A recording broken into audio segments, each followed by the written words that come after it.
Hey there, and welcome to this quick and helpful Windows 10 tutorial.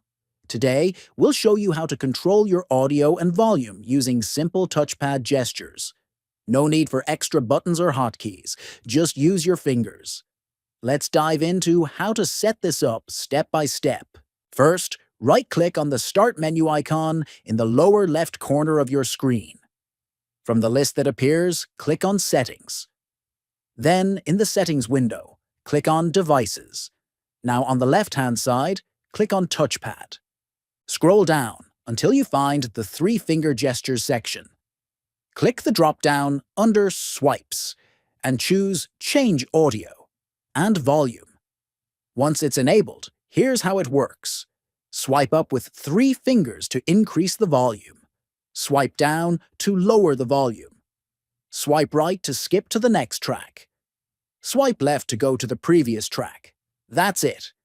Now you can control music and volume easily using your touchpad. It's quick, simple, and built right into Windows 10. Thanks for watching. See you next time.